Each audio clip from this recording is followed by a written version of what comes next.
এক মিনিটের মধ্যে আজকের শীর্ষ ৮ খবর। ৮ জানুয়ারি, পশ্চিমবঙ্গ ও ভারতের। পশ্চিমবঙ্গের খবর। আশা কর্মীদের বিক্ষোভ। বেতন বৃদ্ধি ও সামাজিক সুরক্ষার দাবিতে কলকাতায় রাজ্যের স্বাস্থ্য দপ্তরের বাইরে তীব্র বিক্ষোভে সামিল হলেন আশা কর্মীরা। পরিযায়ী শ্রমিক ইস্যুতে বিজেপিকে আক্রমণ। মহারাষ্ট্রে আটক বাঙালি পরিযায়ী শ্রমিকদের প্রসঙ্গে বিজেপিকে তীব্র কটাক্ষ করলেন তৃণমূল সাংসদ অভিষেক বন্দ্যোপাধ্যায়। নেতাই দিবস স্মরণ। নেতাই গ্রামের গণহত্যায় নিহতদের ১৫ বছর পূর্তিতে শ্রদ্ধা জানালেন মুখ্যমন্ত্রী মমতা বন্দ্যোপাধ্যায়। ভারতের খবর। মাধব গাডগিল প্রয়াত।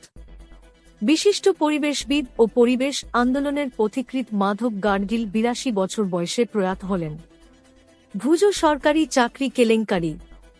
ভুজ সরকারি চাকরি চক্রে জড়িত থাকার অভিযোগে ৬টি রাজ্যে একযোগে একাধিক জায়গায় ইডির অভিযান। যৌন হেনস্তার অভিযোগ। ফরিদাবাদে এক নাবালিকাকে যৌন হেনস্তার অভিযোগে জাতীয় শুটিং কোচকে বরখাস্ত করল এনআরআই। সোনম ওয়াংচুক মামলা। পরিবেশ কর্মী সোনম ওয়াংচুকের আটক সংক্রান্ত মামলার শুনানি একদিন পিছিয়ে দিল সুপ্রিম কোর্ট। অমর্ত্য সেনকে এসআইআর নোটিশ। নোবেলজয়ী অর্থনীতিবিদ অমর্ত্য সেনকে এসআইআর সংক্রান্ত নোটিশ জারি করল নির্বাচন কমিশন। আজকের টিপস।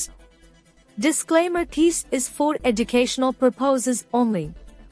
কুম্ভ রাশি ২০২৬ সালের রাশিফল সংক্ষিপ্ত। ২০২৬ সালে কুম্ভ রাশির জাতকদের জন্য নতুন সুযোগ ও বড় পরিবর্তনের বছর। কর্মক্ষেত্রে উন্নতি, প্রযুক্তি ও সৃজনশীল কাজে সাফল্য মিলবে। অর্থনৈতিক দিক ধীরে ধীরে মজবুত হবে, তবে সিদ্ধান্ত নেওয়ার আগে ভেবেচিন্তে চলুন। সম্পর্কের ক্ষেত্রে ধৈর্য বজায় রাখা শুভ। আপনি প্রতিদিন রবিবার ছাড়া রাত ৭ থেকে ৮ পর্যন্ত এই খবরটি পাবেন। যদি নতুন সদস্য আপনি এই খবর থেকে সন্তুষ্ট তাহলে সাবস্ক্রাইব করুন, শেয়ার করুন এবং এই ভিডিওটি লাইক করুন এবং পরবর্তী ভিডিওর জন্য অপেক্ষা করুন। যে কোনো পরামর্শ থাকলে কমেন্ট করুন। Facebook, Twitter, Instagram, YouTube, WhatsApp, Telegram website আমাদের অনুসরণ করুন। দেখার জন্য ধন্যবাদ। বাংলা নিউজ আপডেটে আপনাকে স্বাগতম। এটি আজ কি বাত বাংলার ইউনিট।